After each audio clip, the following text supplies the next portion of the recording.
Hastings! Hastings! Hastings! Hastings!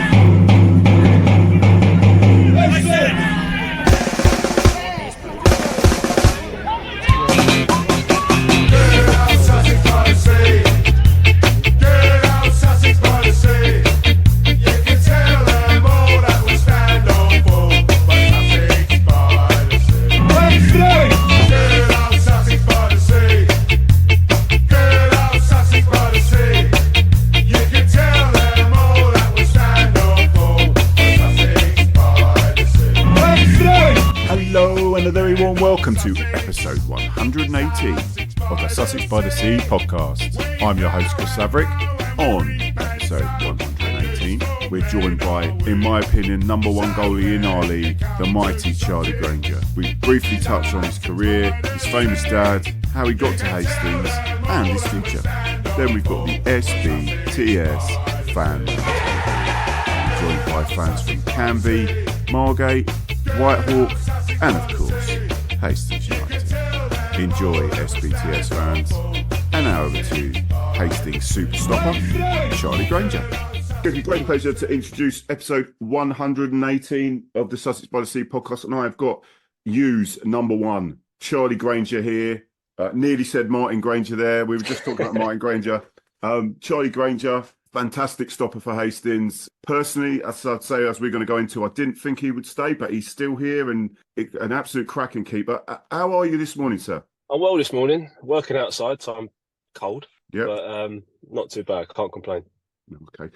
So, Charlie, you started your career at Leyton Orient. Yeah, I did. I joined there. Well, actually, just before that, I think I was 10. I signed for Norwich on a 2-year contract. Only lasted 6 months because obviously living in Hertfordshire and being in school and my dad having to pick me up early from school and then take me to training and get home at 2 o'clock in the morning. It wasn't fair on my parents to keep doing it. So we mutually agreed with Norwich to terminate that. And then I think literally about 2 weeks after, I joined Leyton Orient and I ended up staying there till I was 23. So yeah, I had a good old. I was going to say you were there. I mean, who was the goalkeeping coach at that point? I mean, or Kevin Dearden. Okay, he was my first goalie coach at Leyton Orient. He was like my second dad, actually. Yeah, and in terms of that period, because I know you went out a couple of times on loan. You did get a few games for Leyton Orient, didn't you? I'm sure you had a. Yeah, so it started.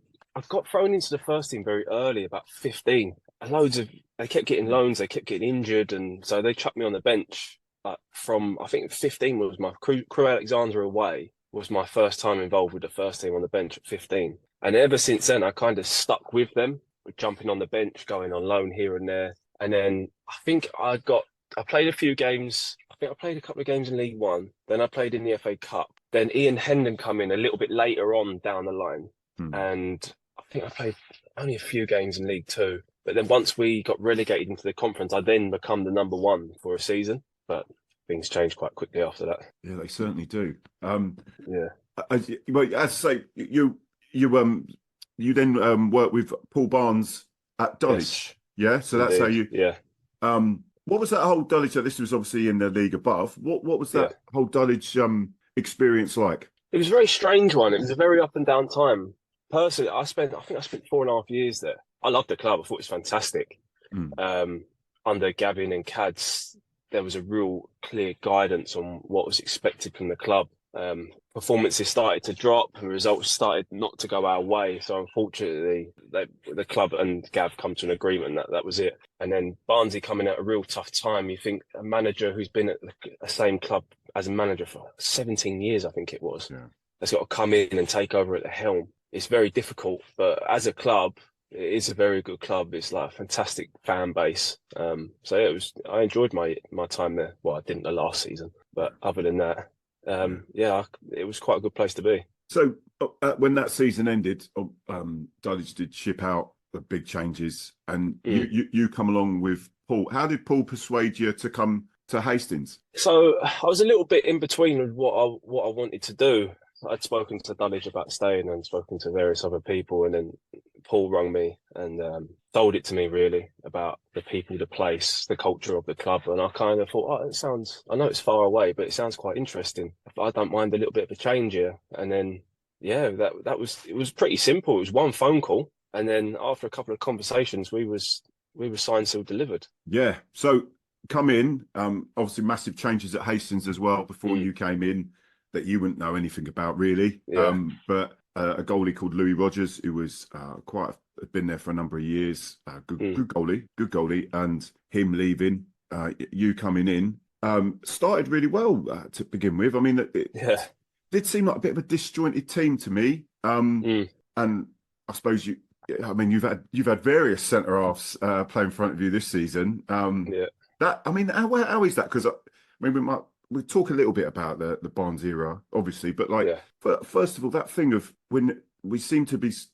no, there's not a settled centre back. We've had that issue. I mean, what's that like for you? How do you cope with that? I don't think it's too bad, if I'm being honest, because I know people coming in and out and whatever, but the other 10 players on the pitch, we know our jobs. So we've just got to help guide, if they need it, whoever is stepping into that position for the time being. And the gaffer makes it very clear on what our objectives are for the game and what we're trying to achieve. So it can be a little bit up and down when someone doesn't really know the boys, but we've got such a good group that it's very easy to fit in. So I don't think it's been that much of an issue, personally. Okay. Well, it would speak a little bit about the BANTZ era. I mean, it kind of went pear-shaped fairly quickly. I mean, I'm only a fan, but that's what I could see was that it didn't seem some people weren't pulling their weight. We say.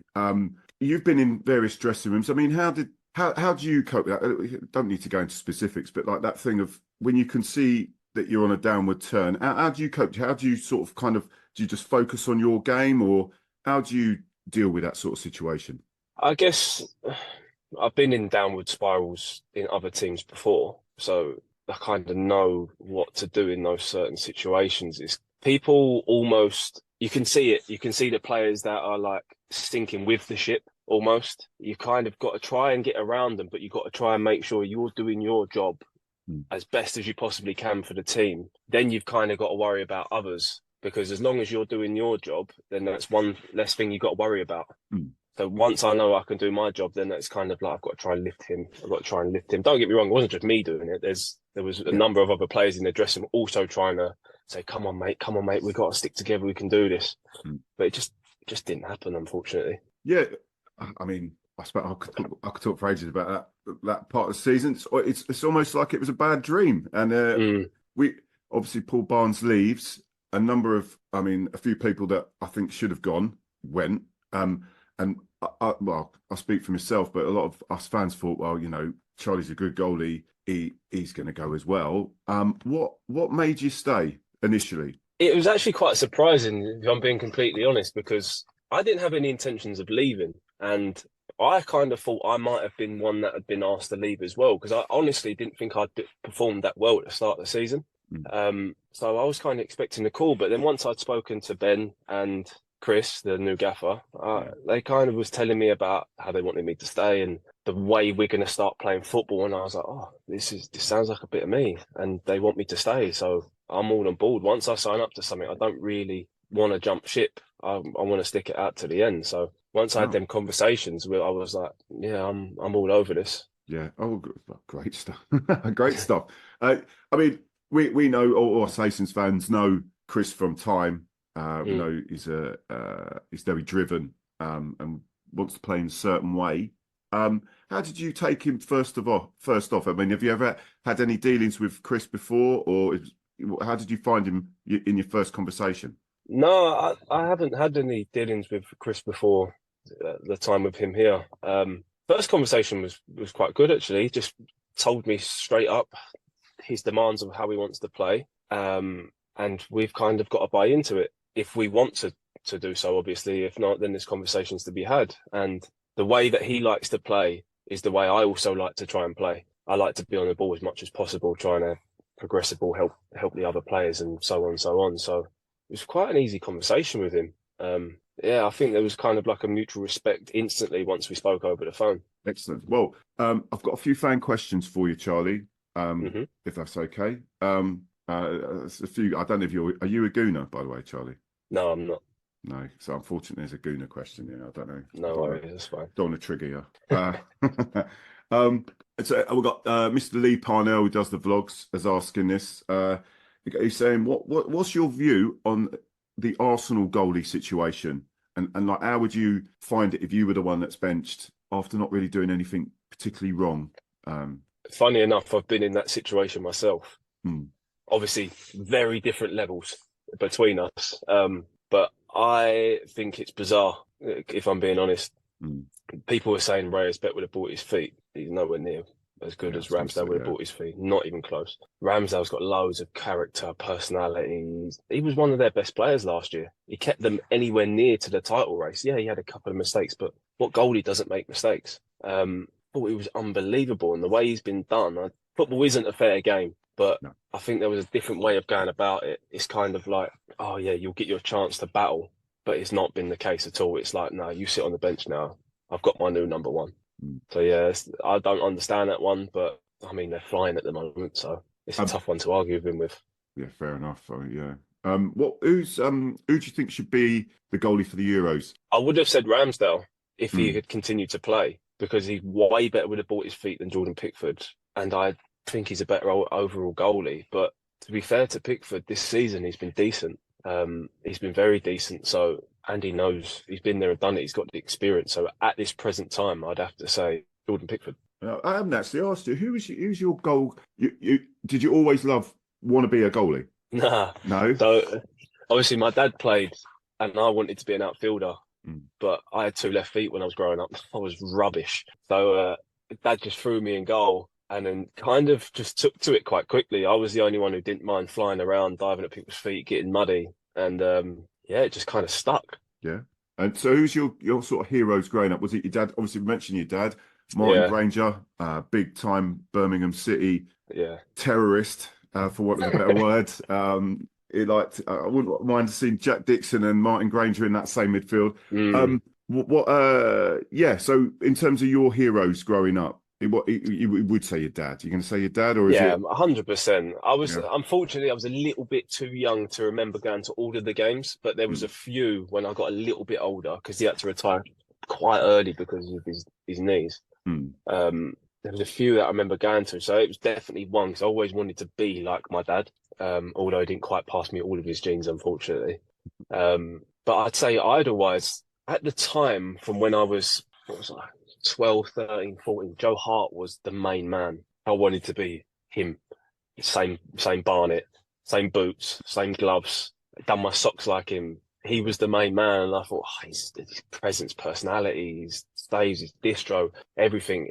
Growing up at that time, it was definitely, he was the one I looked at. Okay. I mean, how heartbroken were you when old Pep... I didn't understand it. Yeah. But now you see what Edison can do with a ball at his feet. Now I understand it, obviously. I just thought, again, at that time, he was one of the best goalies in the world. Easily, he was on fire. And the way he just come in and was just like, nah, like, done, see you later. He's like almost a Man City legend. But as I said, football isn't a fair game. It's ruthless. But it's another situation that could have been dealt with better. But then who am I to tell Pep, who's won absolutely everything in the game that you can imagine? I'm pretty sure he knows a lot more about football than I do. Yeah, I suppose that level is, as you say, it's brutal. It's just brutal. No friends. No. Just got a couple more questions. Like we obviously think you're a top goalkeeper, yeah, and you've pulled off some fantastic, kept us in games countless times already this season. Who do you see as the best goalkeeper in the league, or is it you? Oh, you've put me under pressure here now. Let's have a think. I'm trying to think who we'd come up against. Or is it no one that's outstanding, do you feel, or stands out from the crowd? I like a bit of Ricky Goldie. I can't remember his name now. I like him a lot. He's a very steady Eddie, never really makes many mistakes. Does his job. That's kind of what I like from Goldies, is like, don't go looking for work. Just try not to stand out and do your job. And I think if you do that, then the team's had a good day. I'd put myself within the category, definitely.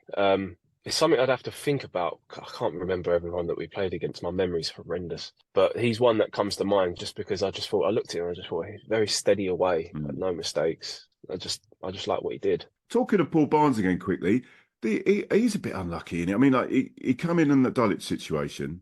Yeah. Where he was going, he was on a hide into nothing. He came in here where I think he was let down by quite a number of people, I think. And now he's gone to Corinthian Casuals. And I don't think they've won a game. He's done about 10, 11 games. I think they're bottom. I mean, do you keep in contact with him? Yeah, I've spoken to Barnesy over the last few weeks, actually, just touching base, just said to him, like, well done getting back into football straight away. I know it must have been tough after the last 2 seasons and stuff like that. So yeah, we do still stay in touch, and he's definitely been a bit unlucky. Like the Dulwich situation, he come in, we started flying, and then all of a sudden, a few injuries hit. There was some problems above him, and yet the same kind of thing happened. The wheels just fell off, and then as soon as you get a couple of injuries and the wheels fall off, as I said, you can see people that are going down with the ship. It doesn't help. Like also, I had quite a bad injury last year. In that period, I snapped my one of my cruciate ligaments and my meniscus at the same time. So that definitely didn't help. So it's kind of just come on top and just went down. Yeah. Okay. Anyway, I'm not going to keep talking about Paul Barnes here.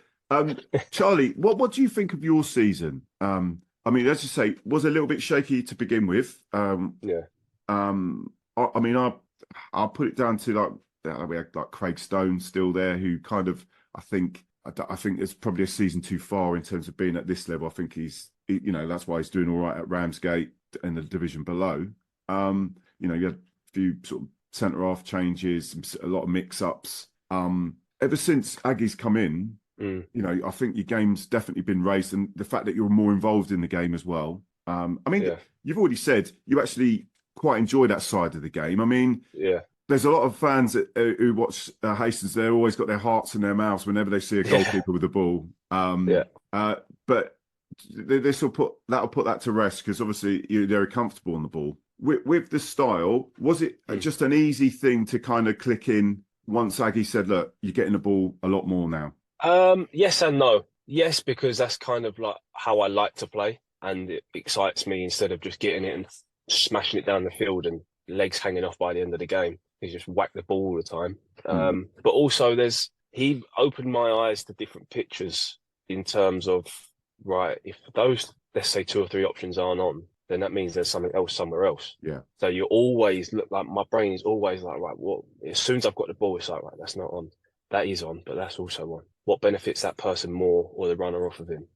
So it just makes you think all the time. And I think I got a little bit, because we started so well, I think I got a little bit comfortable in what we was doing, and that's probably is my fault. But now it's like you have to be on it because of the way we play. Otherwise, I'm going to give the ball away and they're probably going to score, which will happen at some point. It's going to happen the way we play. It is what it is. As much as I don't want it to, eventually it probably will happen. But yeah, now it's like my brain is constantly like, right, we can do this. Like even I'm telling the lads, like, play that pass because that person's out there or whatever, so on and so on. So my brain is always ticking throughout the game, which I've enjoyed a lot. Yeah, so it seems that you're enjoying your football. Yeah. The lads were, we're just below the playoff places. I mean, what do you think, Charlie? I mean, I think we've done, considering everything that's gone on, I think we've done really, really well. I think we've done excellent. Yeah, and it's almost like we've had 2 seasons already. But like, what do you think? Do you think it's achievable? Do you think we can maybe nick 100%? 100%.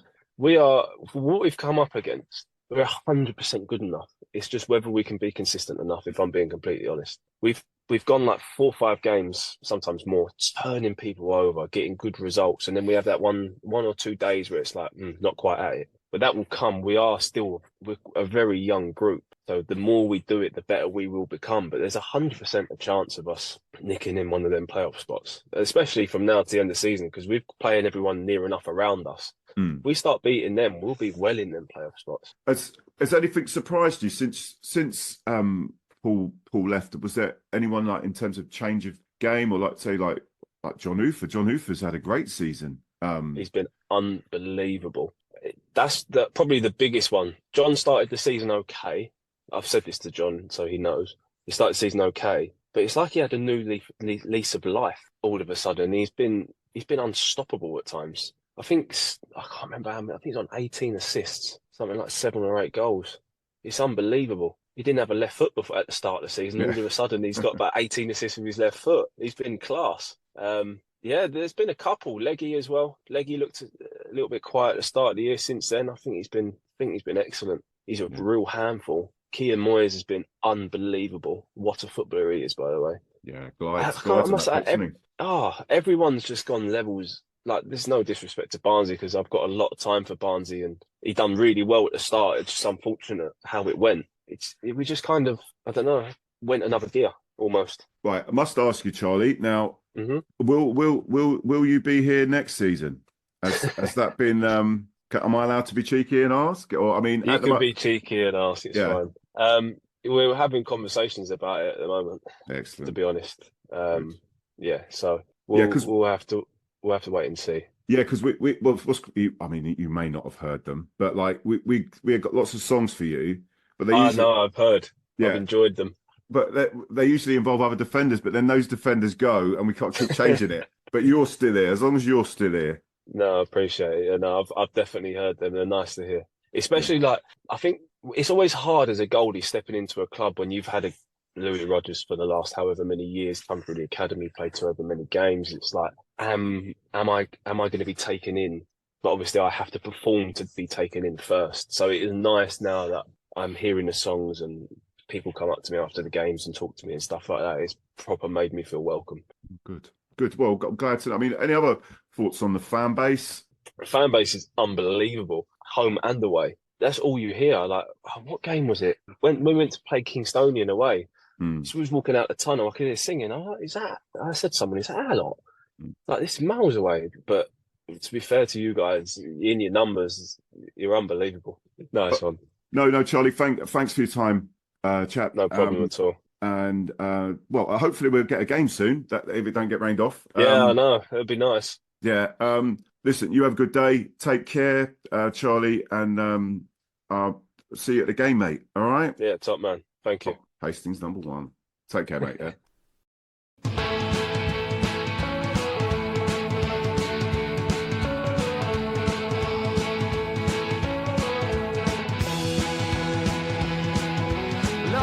Tried the best I can. I've asked everybody in Kazakhstan, but I still don't understand.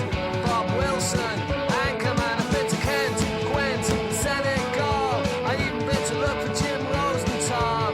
Found him on his knees at the Wailing Wall, crying, Bob Wilson, Anchorman.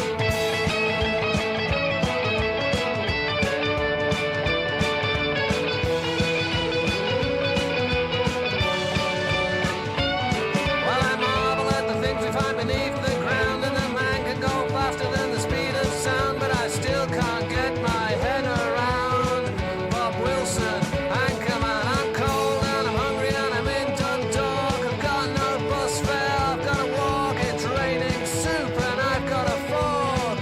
Where be my camper van?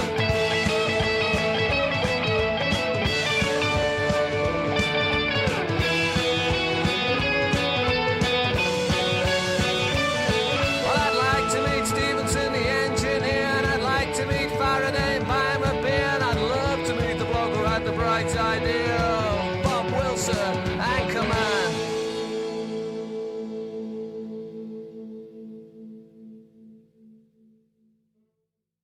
And now over to the SBTS Fan Roundtable. Many thanks to Mark, John, Terry, and Lee for making it happen. It's a great pleasure to introduce episode 118 of the Sussex by the Sea podcast, the Isthmian League Premier League Fan Roundtable, and I've got some wonderful guests here. I've got Lee Parnell from the mighty Hastings United, the vlogger. He's an absolute vlogger, and I won't say what he does to trains, but we'll move on from that straight away. All right, move on. Yeah, move on. We got Terry Scott from Margate back again. Feeling a little bit better because you've been under the weather. Poor old Terry. And we've got the wonderful John Andrews from Canvey Island, the only team in that island, the freshest smelling team in Canvey. And we've got Mark Gorry. How do you say it again? Yeah, sorry, I love you too, darling. And Mark Gorry from the mighty Whitehawk. It's absolutely fantastic to have you on, Mark. Thanks, and mate. as we normally do, we always ask a person who's first person get for a guest, be it a Hastings fan, whoever. Please tell me how you fell in love with the Hawks. Yeah, so I suppose when I first fell in love with the Hawks was way back when I was, I reckon, probably about 8 or 9. I actually moved to the estate from London when I was 2, so I wasn't originally born here. I was born in West London. That's where all my family live. They're all, unfortunately, all QPR fans. Oh, so am I. Yeah, I'm West London. Anyway, we'll get into that later. Yeah, they're all QPR. Yeah, but yeah, and I never really had a team when I come down here. Obviously, I fell in love with Brighton of Albion. I'm a Brighton of Albion supporter as well. But yeah, moved to the estate. Lived in the estate ever since then, and became, growing up, went to school, and all my mates played for Whitehawk, and it was the team. Do you know what I mean, to play for, because it was where all the apparently good players sort of plays at. So there was me, little fat chubby ginger one trying to run around and play with everyone. But I loved it, and I fell in love with the club, and it's the same sort of mentality there now than what it was when I was a kid. It's just always sort of that hunger to want to win and achieve, and it's just always been a really, really sort of welcoming club, and to me it's my home sort of thing.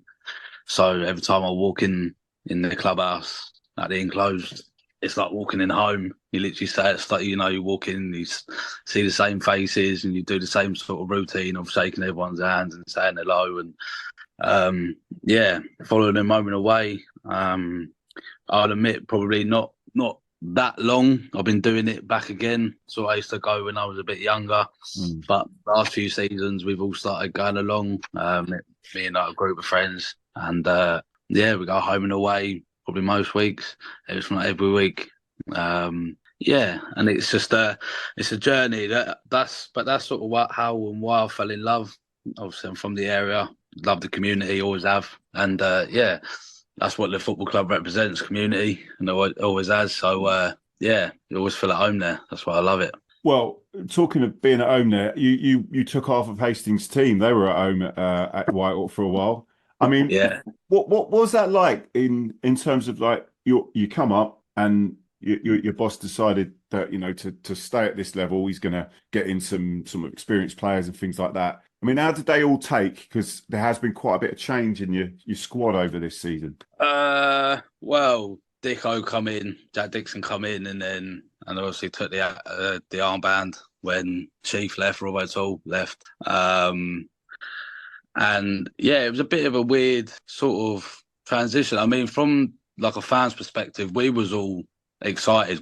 After that promotion last season was just incredible, the way it finished, and obviously the scenes after, you all see it, everyone on the pitch, and it was just an unbelievable moment. And we lost quite a few faces that were integral to obviously the promotion, and obviously we've seen a few of them come back now, including Rob and Charlie Harris. But we lost quite a few faces, and we got these boys in, Charlie Walker, Ben Pope, unfortunately, just didn't really hit the ground running, I don't think, with us. We thought obviously that link-up play with Charlie Walker and Jack would be the sort of thing that would really propel us, but it hasn't. I mean, Charlie scored a hat-trick a couple of weeks ago, or a couple of games ago. I mean, the games are every other day now, it seems, at the minute. So then Jack's come and gone. But as a captain, he was quite good. Thought he galvanised the boys quite well. Obviously a completely different type leader and captain on the pitch and in the dressing room than what Robbo Toole is. And obviously the way Robbo Toole went about his business to help us get promoted last season was massive. So it's sort of big shoes to fill for him, and I don't know if it was a pressure or whatever got to him, but he's a lovely bloke, and he was good. And he's Top bloke. he's a really, really nice bloke, and he's got a lot of time for everybody. But I just don't, for whatever reason, didn't work out. But Homesick, yeah, Mark. He was homesick. he was, mate. Yeah. I think. I mean, Charlie Walker's been unbelievable. Yeah. Again, as a person, he's just class, Charlie. But as a player as well, he can just create something from nothing, can't he? Really, and But yeah, so I mean, out of them ones that come over, Charlie's still here and still scoring. So I suppose he's the one that's done well. And unfortunately for the other two, hope he went to Lancing. Ryan Worrell still knocking about, mate. Yeah, Rye's there. I forgot about Rye, but yeah, Rye. Yeah. Rye's there. Rye's again another character. He's literally the character. He's the class clown in the dressing room, Rye. But he's a good player, technically very good. I think sometimes in the moment sometimes the moment overcomes to him, if that makes sense. He gets on the ball and he'll just make that one touch too many or overhit a pass and things like that. But yeah, another good player. But yeah, it was. We've had a few of them back now. Like I said, Charlie Harris has come back, Rob O'Toole come back. So we're trying to build that mould, I think, again for that sort of promotion push we had last season. Trying to sort of get that dressing room back together and see if it can be anything like last season. If we can squeeze in there. Got a few games in hand over some teams, a couple of on the others. If we win them games in hand, then who knows? It's football. Anything can happen, especially in these divisions and the ISTHMIAN Prem as well. Anything can literally happen. Well, yeah. I mean, it's anyway. Yeah. I mean, you've said it really. There's so many funny results in this league where you're just thinking that's a home or away banker, and then you just get surprised. Yeah. So moving on to Canvey, John. Canvey, who, I mean, you were worried, weren't you? You were worried last time I spoke to you, and there you go, mate. You can see it was for a good reason. I think when we last pick up, I think it was after the Billericay one, wasn't it? Yeah. So 2 defeats and a draw since then. I mean, obviously we went down to Margate. I think one day aside from you, Chris, I will be able to have a sign over someone in this podcast, but until then, I think I'll be the whipping boy. I'm sure Terry's waiting for that one. We didn't really play well that day. I mean, I think a few of us had this creeping suspicion. We thought, we sort of looked at their record, like, and won since November, and we thought, yeah, you know what, this is the game that we somehow miraculously screw up. And now we did. We got outdone by, I'd say, we start the game all right, went 1-0 up, and then just forgot how to defend for about the next 35 minutes. Undone by a very good performance from a good player in that Ben Greenlaw. However you say his second name, I can never quite tell. Greenlaw. Greenlaw, that's it. I'm glad you're on. I had to correct you there. But yeah, second half, I mean, we tried sort of coming back into it, actually managed to play the ball on the floor for once, which what we should really do on a 3G pitch when we're on it. But it's, after that, really, we just kind of huffed and puffed. Just didn't seem to have much about us. And then having to go to Cray, I think it was next, on the Wednesday night. Again, it was just kind of like a game of two halves, really. We just were pretty awful to watch in the first half, give them 2 cheap goals. Somehow, I don't know if anyone's seen it, we somehow survived the most bizarre offside decision. Oh, yeah. I'll ever say. Even we were laughing at that down the other end. I was like, how on earth have they not given that goal? Yeah. We were just thinking, that's just an absolute calamity from the ref. But, it probably helped us in a way because, I mean, we'd gone 3 down, then that would have been it. But we got ourselves back in the game a bit, actually started to look like we were playing a good bit of football. Just left ourselves with too much to do, really, by that point. So that, made it a bit frustrating. And then I think it's obviously going to be the case now, making home form count, really. So we get to Cole Shelton at the weekend, and it was a much better performance, really. I mean, I suppose people look at it on paper thinking 0-0, probably a bit of a drab game. It was actually quite an exciting game. And both keepers were really good. Our keeper, probably one of his best performances of the season. It was saved, particularly in the second half he made, where he's just, I think, still were about 5 yards away. They've got a really good striker, Cole Shelton. And he just sort of tipped the ball, looked like he was going to loop over him, and he's just managed to tip it onto the crossbar. Oh, nice. But nice. Yeah, it was good to watch in that regard. And then say he got a goal ruled out at the very last minute. Slightly dubious offside. Our manager weren't happy, to say the least. I don't think many of us were. The linesman didn't make any friends that day. But it was more encouraging to watch, definitely. So I'm kind of hoping now, fingers crossed, that, you know, we can try and take that into the weekend. We've got a double header against Lewis now, so that'd be interesting. As you go there on Saturday and then they come to us following Tuesday. Sort of how everything's shaped up with all the postponements. Yeah. So, that's funny how interesting. that's worked out. Yeah. That's it. Yeah, funny how it's worked out, really, yeah. But, yeah, I mean, they seem to be as inconsistent as us, really, get some good results and then lose silly games. So it could be anyone's game, really, on Saturday. Just what team fast turns up, really. Yeah, it depends who turns up, isn't it? Jekyll and Hyde a lot of the time. Well, it's like when we faced them and had lost a load of games and we made them look half decent. And I mean, I still gutted that we've given them 6 points this season. But yeah, anyway. Yeah. I've got to go over to Terry now. Sorry, John.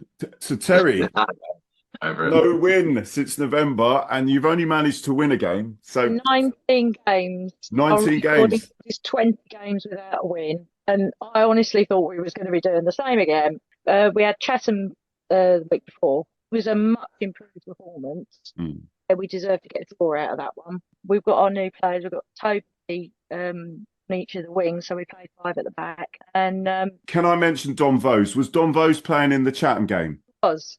And what was the score in the Chatham game? Lost. You lost, right? So then you played Canvey, and then what happened? He wasn't playing, so he wasn't playing. So you won. Oh, right, okay. Yeah, it was 3-2, and I was thinking we end up with our usual. When the ref added 6 minutes, I was like, "Oh, here we go. Where we can concede in the 26th, like we usually do." As it happens, we actually held on, and I'm really sorry, John. I think I just had that sneaking suspicion, and you know what? I've seen you got a fairly good. Well, I say fairly good result. Like, I mean, you'd run Chatham close in the week. I thought, I reckon we're going to be up for it now. So it's I don't know. It seemed like everything about that day was going wrong for us. So, you know, that's probably to be expected. But now, fair play you guys. It was a good performance from you. Having been playing further up front, that new lad Rio, he was a revelation because does he dance on the sands? Oh, that's her name is Rio, isn't it? No, sorry. Go on. Sorry. I think we're going to have to incorporate that into get a song going on that one. There you go. Definitely. Yeah, definitely do that. Get something to do with him and Sands at least. Yeah, very good. Have you changed tactics now then? So you're defending crazy for the last sort of 10 minutes or so? Haringey, but then we concede in the 90th minute, which is a major achievement for us. It was only the one goal this time, still only one. You know. Do you think there's a glimmer of hope of staying up now? It's going to be a bloody hard task. Yeah, it is because I think we worked out we've got to win games. It's just not going to happen.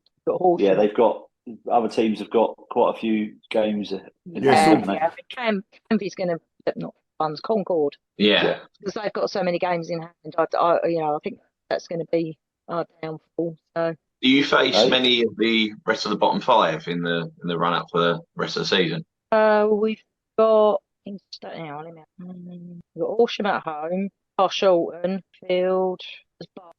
Is she still cutting out really badly, or is it me? Yeah, I keep saying that. So I will try and work a bit of magic with your audio when afterwards. I honestly don't know what's going on with that. It's because you're not used to winning games, so it could be the excitement. Yeah. But the games in hand, they're not points in the bag, are they? So exactly, there's still some hope there, you know. Yeah, well, you know, I mean, eternally optimistic, living hope. Well, saying that, you know, you're talking about. I mean, obviously Whitehawk are in mid-table. I mean, let's look at who you've got. Oh, well, tonight there's it's bottom versus 4th, isn't it? Kingstonian are playing Dulwich, isn't it, or is it? No, it's Enfield. Cheshunt. They're playing Cheshunt tonight, aren't they? Oh, that's it. 12, so. And I'm sure Kingstonian won their last home game, and Cheshunt ain't been playing very well. So I mean, Cheshunt's just below you, isn't it? So there you go. So Kingstonian might get a result. Yeah, they're going to take points of each other, aren't they? I like the away day at Margate. I'm sorry. Do you know what I mean? So I want Margate to stay up. I really, really, truly do want to stay up, but I'm being. I want Concord to go down. The place stinks. Tell you what, Mark, have you ever done an away day at Concord, mate? I don't actually think I've been Concord, to be fair. Don't. In Margate, Canvey, and Hastings. There's a bloody sewage works near there or whatever, and it's literally the other side of the goals. There is some grounds when I look at the enclosed and I think we are lucky to even have this. It's so far away and horrible still, but at least it's not. It's better than some. Yeah. I've not experienced the Margate away yet with the Hastings guys, so I look forward to that next season. All right. One of the best. Has it? You got the one on Seafront, or was that was that Ramsgate? Am I thinking Ramsgate? The Witherspoons on Seafront. Yeah. On Seafront. Yeah. That's Ramsgate, yeah. Ramsgate with the big old Witherspoons, yeah. But Margate, I'm sure. Margate as well, kind of down by where the beach is. Yeah. Or like mechanical elephants, something like that, isn't it? I think we went in there. Yeah, that's it. I think we've been in there, not the time just gone, but the time before. Oh, they're both. Yeah, there's two. They're both Wetherspoons on the seafront, but Ramsgate's got the biggest one in the country. I think it is. It's lovely. It used to be again. Yeah, and it's really nice, the Ramsgate one. You sit outside the back and you just absolutely stand in front of you. There is other pubs to go to. Sorry, we don't all work for Wetherspoons or anything. Yeah, but they are quite nice. If you go Ramsgate, go to that Spoons, you'll have a good time. That's your sponsor next week, isn't it, Chris? Exactly, mate. I tell you, if Wetherspoons are listening, mate, don't worry, mate. I'll have some of that. Tim, is it? Tim's on. Yeah, he's a good bloody good black.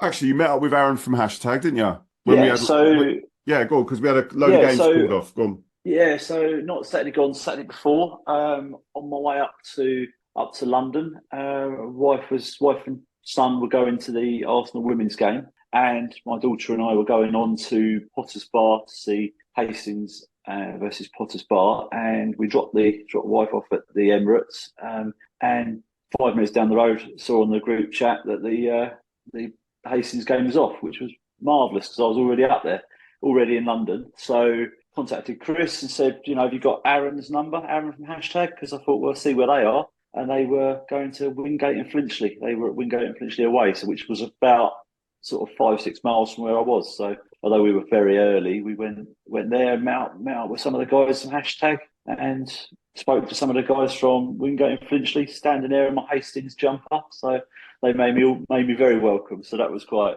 nice, to be honest. So and was it a goal fest? Was it? Oh, absolutely. It was a massive goal fest, real good one to be one. Yeah, it finished 0-0. Yeah. Possibly the most boring game I've seen for a long time. But they were very welcoming, and it was good to see different fans from a different perspective. How they. I mean, I've obviously been involved with the Hastings lot and seen away fans, but it was good. It was quite interesting to be amongst them and listening to some of the songs that are, slightly different from different fans, really, which was quite an experience. I mean, I wouldn't have gone out of my way to have gone to it if I wasn't up there, but it was nice to sort of be there. Like I say, bit different. Hashtag are a very different team to watch, but good for them. They're going about their business, doing what they love. So fair enough. Good for them. Aaron's a nice chap. Nice for him to sort of bring me along with the rest of the Hashtag guys, to be honest. So he wasn't. And then What does he do again? He goes, what's that thing where they play? I'm sounding really old. I am quite old, right? But the computer games when they're on the YouTube all the time. Oh yeah, he does, streaming. Yeah, he does the streaming. So I'm surprised he gave you any time, mate. Yeah, I know. He was talking to me about that, and that seems quite a different thing to do. It's not something I've been involved in, but like I say, good for him. If that's what he wants to do. Yeah, he needs but it was it. Yeah, fair enough. Yeah.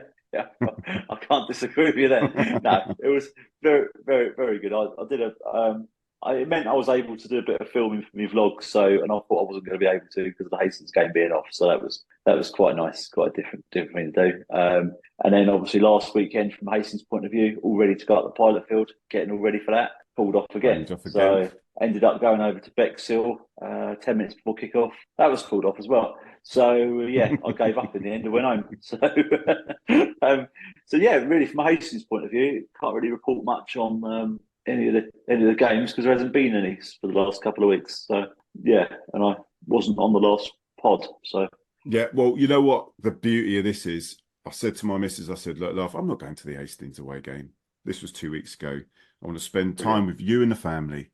And unfortunately, that game Well got done, called Chris. off, right?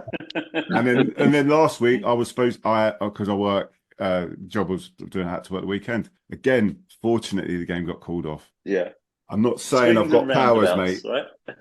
If If you could let me know next time before I drive quite a way to go to somewhere, that'd be great. Thanks, Chris. Yeah. And funny enough, I can make the rescheduled games. That's the beauty of telekinesis. Yeah. I think it is. So we're going to go have another go this weekend and try and go to Wingate and Flinchley. So I'll be going back to where I was for hashtag. So yeah, that's a toughie. Yeah. Well, we get. Let's go to that. Yeah. Let's go to that straight away. I mean, obviously, before we do though, one of the comments that was made to me by one of the Wingate and Flinchley fans was I'd put my coat on by this point, so he couldn't see the Hastings jumper, and he said he walked past me thinking I was a hashtag fan and said, "Your team's not a real team; they've got no history." And I thought, well, actually, mate, I'm a Hastings fan. I think there's a fair amount of history in Hastings. So, yeah, just an interesting comment. I know that obviously all the fans, they sort of say different things to different people to try and get a reaction. So it's quite an interesting thing. We've heard worse, haven't we, Lee? Let's be fair. Yeah. Involve all sorts of language. What? And saying that, and the hashtag just gone to Aveley. They're going to go and start playing at Aveley's ground now. Oh, are they? I think so. Yeah. I mean, their winning team already plays there, so I think it probably makes the most logical sense. Yeah, their ladies team play there, and they're I can't. I don't like Aveley's ground at all. No, I got sympathy in that place in the East North. Let's just quickly look at the league. So you're looking at Hornchurch. Hornchurch, I think, have got this in the bag. Yeah. I think they're 8-9 points clear, 2 or 3 games in hand. Yeah. We've got who we got Chatham have got Carl Shorten. They're playing at Carl Shorten, aren't they, on Saturday? You can't see them losing. So you think those two? Do you think those two spaces are already sewn up? I mean, it'd be hard to see Chatham throwing away sort of second place now. I mean, as you say, I think Hornchurch seem to pretty much have it in the bag. It's going to have taken a spectacular place for them to even see ground really on that. Chatham just seem to be able to bring in the men to sort of shore things up. They can sort of change their squad about and bring in the quality they need. Bringing people like that, Rowan Lyburn, scoring goals for fun for like Chesson and Ramsgate as well. So it'd be hard to see that. The one thing I've quite enjoyed in the last couple of weeks is ever since we beat Billericay, they seem to have imploded. Yeah. So a little bit of a wobble. Seem to be looking as tenable as it was. But then after that, looking down to about like sort of 8th or 9th, really, there's still teams who could make that last playoff place. It's still really open. Yeah, I'm looking at it now. You're absolutely right. It really is open, isn't it? I mean, because you look, so Billericay I've got hashtag. I've written it down here. I've got hashtag on Saturday. Now, a normal Billericay side should be beating hashtag, but when you got spanked 6 goals, then didn't Chatham beat them? It was 6, wasn't it? 6-3. Yeah. And then you got Wingate against Hastings. So those games also Wingate a 4th place. You don't know. You just don't know what Hastings team's going to turn up. I'm a little bit of dip in form at the wrong time for people that want to make the playoffs, but we've had a good season. Don't get me wrong, Hastings fans. I'll tell you what though, Wingate, I didn't think much of it. I don't know whether it was just both teams were boring, cancelling them out at the same time. I don't know, but they didn't seem to have much, to be completely honest. You did some illegal footage as well for. You've done some illegal footage, haven't you? Yeah. Hopefully that works, mate. Anything. I filmed as much as I could and emailed it to the manager, Hastings manager. So I'll be taking my cut next year. Yeah. The one tip I will say is watch out for. I think they got a player called Ruben Carvalho. He's probably one of the better players I've watched in this league this year. I think you give him half an inch and he'll turn a goal and score. So if there's one man you want to stick defenders on at the weekend, it'd probably be him. The only bit of really shouting and sort of cheering I heard was when they announced his name at the start. Really, to be honest with you, apart from that, they're pretty quiet, the fans. But it was they did really like when they announced his name. Yeah, he seems to be a popular boy. I mean, whether they hold on to him after the season would be big ask, because I think there'd probably could be a few conference South clubs sniffing around him, really. So, and also we've got this Saturday we've got Whitehawk Enfield. So, Mark, what Whitehawk's going to turn up against Enfield, who you just don't know with them. I thought Enfield would just be would have secured a place in the playoffs by now, but they just keep. Yeah, but just we just seem to be getting them home results as Yeah. well, and that's what always keeps us alive, really. Away from home, it's always just feels like a bit of a free hit. We sort of just go, right, let's just try and get something out of this. Just hope for the best. But at home, I don't know, it just clicks and it just works. They always say shooting towards that thin end in the second half is what helps us getting 3 points. But yeah, we're quite good for a late goal most of the time at home as well. So definitely, I feel downhill. The only way I'm optimistic, and the only reason I'm optimistic, is because it's at home. So anything, I mean, what Whitehawk turn up, I couldn't tell you, but we won last night. So there's that bit of confidence going back round, because we lost a bit of morale in the squad for a good few weeks, and it was a bit of a weird moment sort of in the club. Everyone was sort of a bit like, what's going on? Everything just something just felt off. But yeah, a couple of good results, and that's quickly swings the momentum. The boys seem right there, and in good place at the minute. So never know. Enfield could turn up and beat us 3-0 easily. But yeah, say at home we could easily beat them 3-0. So it'd be more fascinating than what the league table says anyway. Put it that way. Yeah, no, I mean, you've already convinced me, mate. I'm easily twisted into putting money on anyone. So you will be part of my home and aways on Saturday, and you can hopefully do us if we get a result. Hastings, obviously, it's I mean, this is the beauty of this part of the season, isn't it? Everyone, it's shit or bust time, isn't it?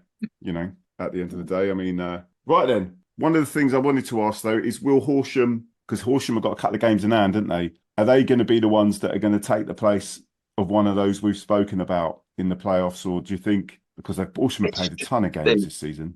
Well, that's coming. It's just whether they can get consistency together, really. I mean, they seem to put out some really good results, like away at Billericay, but then lose some silly ones elsewhere, even at home. So it's just whether they can keep that momentum. I think it's just going to be whatever team can gather a bit of pace at this stage of the season in their form is going to be the one that breaks it. It's just like I say, anyone can beat anyone. You really can't tell in this league. I don't know if it's like it in other sort of non-league leagues around, but there seems to be, because everyone seems to be on different number of games played, don't they? It's really hard to gauge anything, isn't it? Mm. Yeah, you've got a few teams that are on, say, 28, 29, and the rest are on like 31, and there's a big imbalance. So a couple of teams on 32, isn't there? And this division is so unpredictable. It's crazy. You literally never know what you're getting from one week to the next. You'll be standing there watching your team, looking at the sort of results coming in as they go, and you're going, how is this happening? But how is these scores coming about? This doesn't make sense. And it's just this division. I think that's why we all turn up week in, week out, really, isn't it? I suppose that's why we go. Yeah, 100%. That good. Yeah, well, yeah. I mean, I'm hoping Horsham are thinking about their Sussex Cup final and forgetting about the league, so that we can. I'm hoping we can pinch the playoff spot, but we've got the Sussex semi. Hang on, sounds a bit dodgy. The Sussex semi. Oi. I usually take pills for that. No, the Littlehampton Hastings. That's on the 12th of March. I'm hoping. Am I in your car, Lee? That sounds dodgier. That sounds even dodgier. Look. You get in my car with that semi, Chris. You'll be fine, mate. Yeah, for a Sussex. Yeah. Oh no, it'll be a threesome, wouldn't it? We'll have Bennett in there as well, won't we? So yeah, a gay affair. Fantastic. Thanks, Chris. I've got more cut out of this podcast than any other podcast. No, it won't. I'll leave all that Chris, stuff in. That's fine. You are welcome to a lift. Yeah, as long as it's not one like a fake taxi. Anyway, let's. You know what I mean? You don't. Oh, okay. All right. Yeah. Play the innocent type. Play the innocent type. I don't Lee. How's the radio at the Hastings thing going? Oh, he was going to do it. Well, yeah.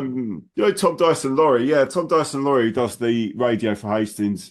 He's sorted out. We had loads of tech issues. He swapped. I'm now not going to know what I'm saying here, but like he swapped whatever thing he uses it on So it will be back from, I think, our home game. I'm not sure if he's doing it for Wingate. Right. But he should be doing it for the next home game, which I'm not at. So that'll get rained off. Good stuff, thanks. So, any of the other teams here? Do radio at theirs? Is it? Years ago, but we haven't done it since about 2014. Yeah.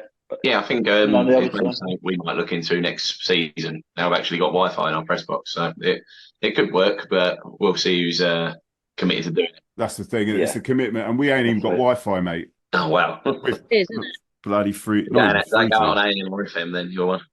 Mate, yeah. A hashtag the only team in a division that do any sort of, because they have a commentary team, don't they? And they sort of do highlights for their games through their channel, I think. Yeah, I mean, I think they do live stream their matches to paying members, but at least they've always got a highlight package afterwards. Who'd pay for that? Who'd pay for that? Yeah, just saying. Yeah, not biased at all. Not biased no, at of course not. No. Lewis and Horsham got radio. I know Horsham definitely got radio. They do actually, yeah. I mean, they do. Dulwich do as well. I know they've had it for a little while. I think Billericay do as well. I sometimes like to listen to the Billericay one where we beat them away and just hear the disappointment in the commentator's voice. Yeah, no, you should have heard the Lewis. Well, because the commentary packed in, I was doing the commentary for the Lewis game in the first half, and we give up with all the tech issues. But yeah, you want to hear about the miserable git? That was me. It was quite funny. But yeah, right, all right. Well, listen, look, thank you very much, all of you, for coming on. Lee Parnell, Terry Scott, Mark Gorry, and of course John Andrews. Thank you, boys and girls. Hope you get to the games this Saturday if you can. And see you again. Take care. Yeah. Cheers. Thank you. That's it for another episode, SBTS fans. If you want to get in contact with this podcast, the email is hufcpod@gmail.com. The Twitter, which is SBTSpod. Otherwise, go to the YouTube. Over 3.5 years of content on there. There's so many other ways to listen. However you get your podcast, we're on all platforms. Or go to the link tree, which is SBTS Podcast, and subscribe. It's all free. Remember, get yourselves to a game and support local football, whoever and wherever you're watching. And apart from that, see you at the game.